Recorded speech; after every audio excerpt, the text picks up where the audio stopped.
So you guys know I'm about the glass of, right? You guys know I never really do an episode without, sipping on something, a little bit of a, you know what I mean? So I know this really cool group of four phenomenal, fantastic women, and they're called Winish. And I have decided to use their expertise in advising me with every episode what exactly to drink. So since today is the first episode of cycle 3 of the Suburban Zulu, let's see what they have for me to drink.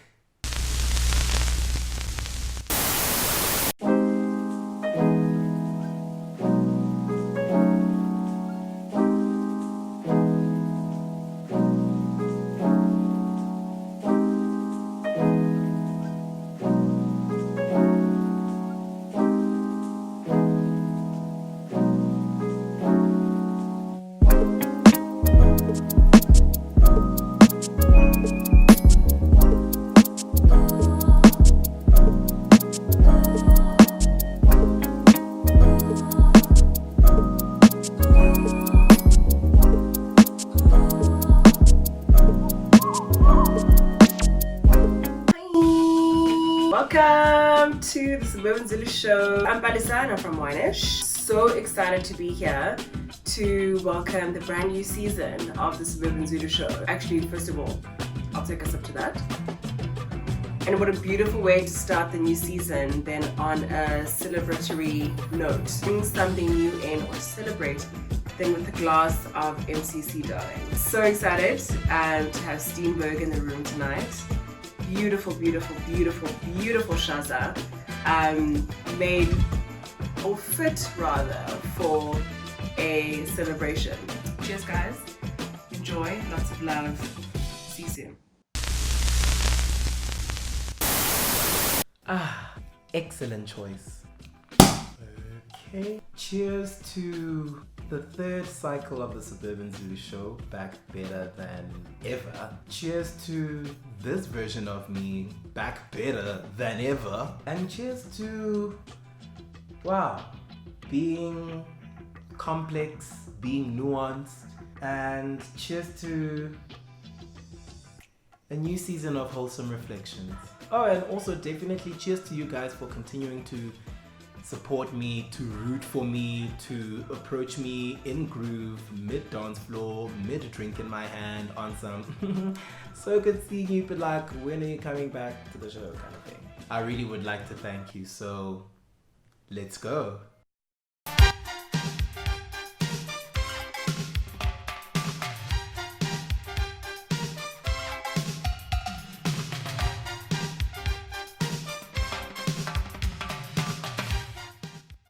So 2019 as a year, right? It's been a very let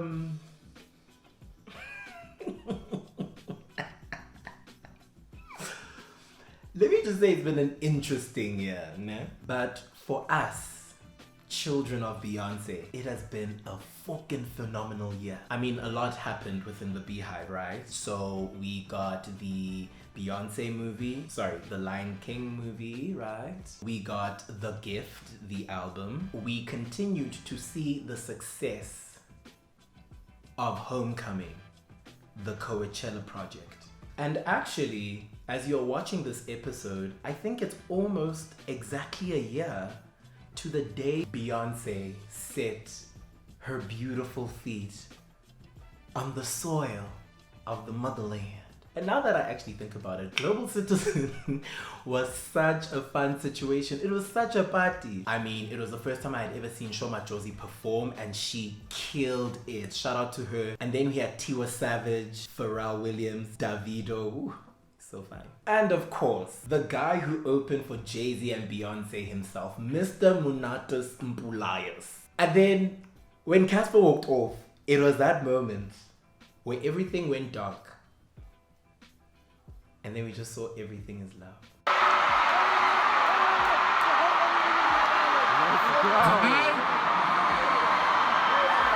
When I saw Beyonce and Jay-Z holding hands, coming down that elevator, looking into the eyes of thousands, because they knew they were about to snatch our souls. They knew, because that's what they do for a living. They just snatch.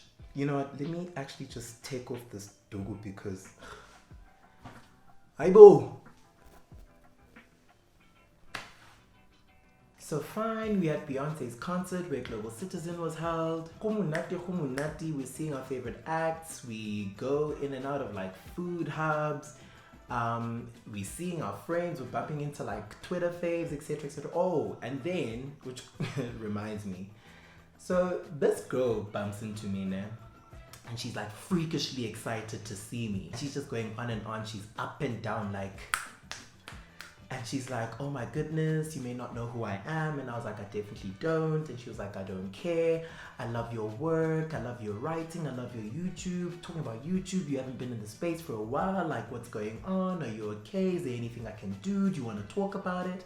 And I'm just there like, first of all, I love your energy, but you're overwhelming. 2, since when does taking inconsistent gaps in your content creation process allude to you not being okay? Because I wasn't okay, but like that wasn't the point. So she calms down and we sort of ease into a more easygoing conversation. And I'm getting to know her a little bit more and she's getting to know me a little bit more. And then she asks, by the way, where does the name SuburbanZulu come from? And her question caught me off guard because in that moment, I literally could not remember how I came up with such an iconic name. So I'm standing there just trying to pace through the aisles of my memory and it's just not coming to me because A, we're definitely like in like a stadium, Beyonce's in the vicinity so I can't like focus, and B, Casper's Munati Mpulaye comes in. So I obviously have to run back inside so I can enjoy the jam. So before I dash back to my seat, I say to Ukel, hey, listen, so my jam is playing, right? So I obviously have to be in attendance. But what I will do is that I will think about your question. And as soon as I have the answer, I will make you a promise. And that will be the first episode of Cycle 3 of the SuburbanZulu show that I do. And I hope you're watching wherever you're at. Tulufelo, I remember you. This is your episode. It's mine too, but it's yours too. So when I came home from the show and recovered, which was definitely like a 4-day process because that weekend was also just woo. I first thought about the promise I had made to Tulufelo, and I thought it was incredibly ambitious of me to make that promise because considering the level of umgo that I was going through at the time. But in hindsight, I'm glad that I made that promise. Because it gave me the opportunity to be held accountable on a couple of things. Number 1, coming back to YouTube in 2019. Okay, fine, whatever. There's like 2 days left of 2019, but hey, it's 2019, I came back. And number 2, just going through the journey and doing the work of finding out or recounting who the SuburbanZulu was, what the SuburbanZulu became, and who the SuburbanZulu is today has truly been more than anything, it's actually been a humbling experience. So let's go back to the very beginning of the SuburbanZulu story. So this was grade 10, so this might have been 2009, so I'm sure you can do the math. And if you haven't done the math says I'm younger than all of you, so...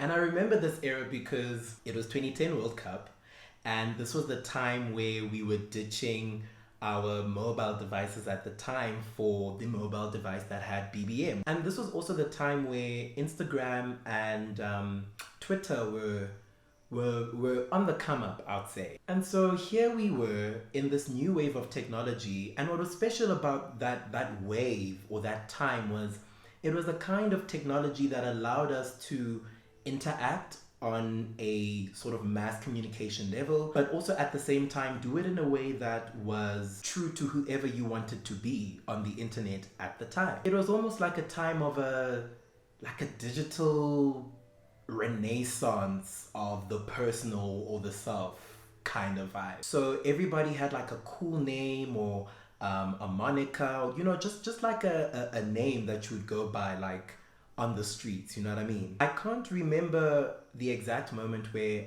I like let go of trying to be so hard, but in that moment I remember just thinking Suburban Zulu. Suburban Zulu. Oh.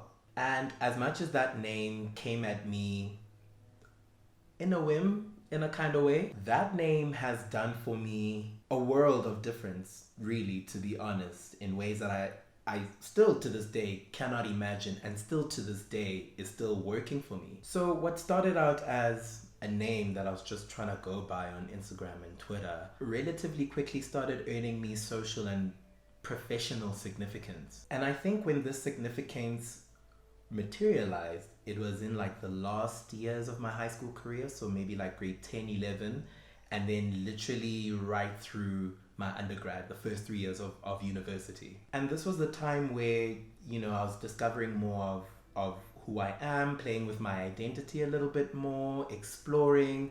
And this was when my personal interests, yes, as they were evolving, were also marrying into career interests.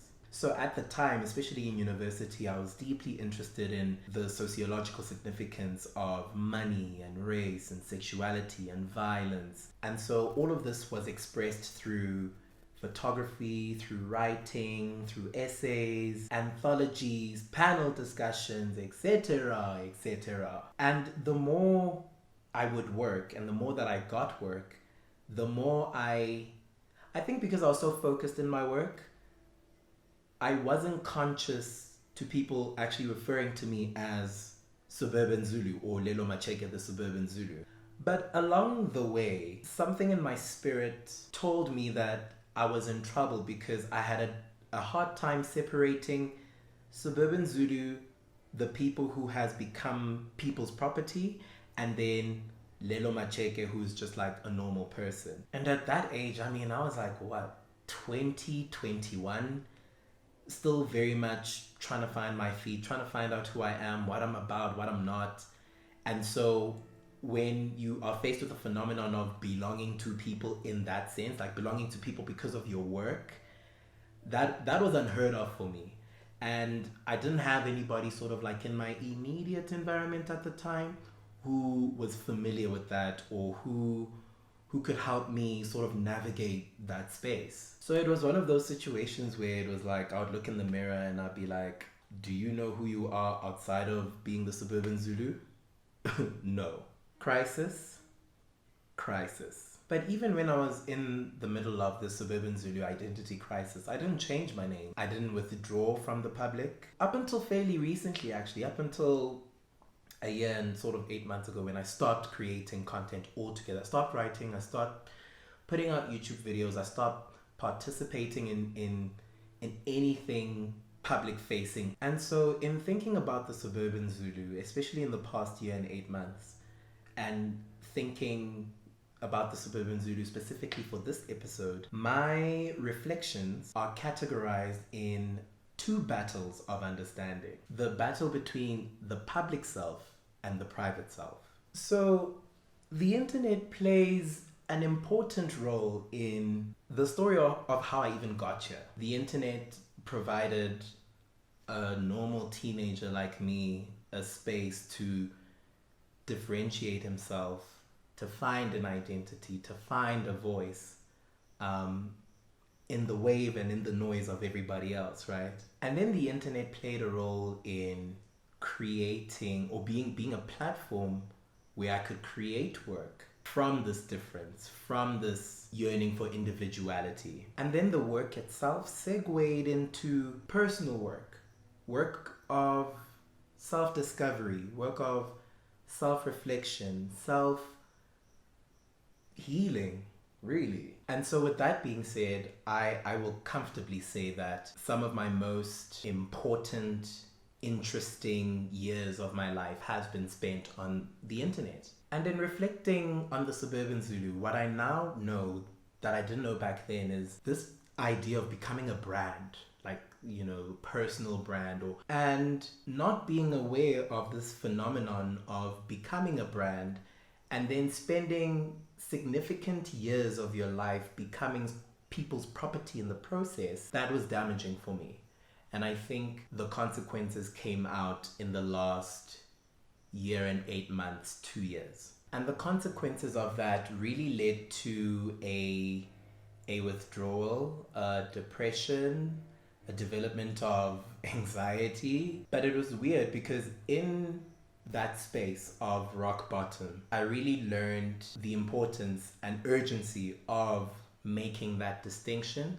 But more than anything, I learned how to be, it's gonna sound so cliche, my goodness, but I really learned how to be a human being. So being able to make that distinction between the private and the public self was the first battle of understanding for me. The second battle of understanding for me that I had to fight and win was, okay, in the private domain, who are you? What are you about? What are you concerned about? What are your habits? What are your triggers? What are your traumas? How do you love? Where do you love? What's your type? You know, do you like Nutella or peanut butter? How consistent are you? Literally all of those questions I had to ask myself. And that's the work that I'm doing right now. And I think the latter part of my university years were incredibly tumultuous because all of a sudden my work was not Suburban Zulu work. My work was Lelo Macheke work. And what made it incredibly difficult, or what made that period difficult, was the fact that I didn't have the tools, I didn't have the skills, I didn't have the resources to even begin knowing how this work is done. And I stumbled and I fell many times and I cursed and I punished myself for not having the answers immediately. Because the Suburban Zulu had the answers immediately. He just needed a day or two to research and to gather his thoughts, but it was like, I'm failing at being a human being. How? And so that's when I discovered that we had an issue here, because I'd idolized Suburban Zulu without even me knowing. You know, Suburban Zulu in my mind was perfect. Lelo Macheke was not. And I think hitting rock bottom, it sounds cliche as hell, but when you hit rock bottom, that's when you are really knocking at the hem of your foundation. And giving yourself the opportunity to rise up, to build yourself back up. Because you're working from your foundation, you get to choose who you want to be. It's not always easy, and it's not always possible when you want it to be possible. But as long as you're pure and true and consistent in your intention about doing that work, you really do get there. And there's no end to the work also. It's a continuous process. You just keep doing it. And so in doing that work and still doing that work, I have accepted that I am complex, I am nuanced, and I am wholesome. I am all of these things. And that is why I titled the theme of Cycle 3 of the Suburban Zulu show that. Because I feel like I'm just in a better place. My level of self-management has improved significantly, and I'm most importantly, I'm in a position to share the work that I've done, the person that I've become with you guys, and I'm better endowed to do that now. And so in summary, the Suburban Zulu is like a metaphor. Yes, in the literal sense, because I'm Zulu, and then I grew up in the suburbs. It's like there's a Zulu on my driveway kind of thing. But also the Suburban Zulu means for me different histories, identities, journeys colliding. Suburban Zulu for me symbolizes the desire of wanting to belong but also wanting to be free. The Suburban Zulu represents for me the desire to continue living out the full spectrum of who I am and living out that spectrum in fullness and in completeness and in wholesomeness. Suburban Zulu represents for me an evolving story that is incomplete, that is fractured, and at times that is unknown. Suburban Zulu for me is accepting that I'm all of those things, and I'm good. I'm good about it. I'm good. And so I would like to take this opportunity to thank you all for allowing me to take your time, your daughter, your spouses, to spend this time with me, your support over the course of me making YouTube videos, especially in my year and 8-month absence, just continuing to motivate me, to support me, to let me know that you're with me, even though we're getting down at the Great Dane kind of thing. And don't forget to like, subscribe, comment, share, and indulge, man. Indulge in the content, because I'm having a lot of fun making this, so. I'd like to thank the ladies of Wineish for their fantastic recommendation. I think the recommendation itself was as excited as I am and as they are about the Suburban Zulu coming back. So I'd really like to thank you guys again. And all of their content is in my description box, as well as my credits. So check them out, support them. They are rocking the country. Imagine 4 black, brilliant women in the wine space. What a time. Take care of each other, be safe, and I'll see you guys again in 2 weeks.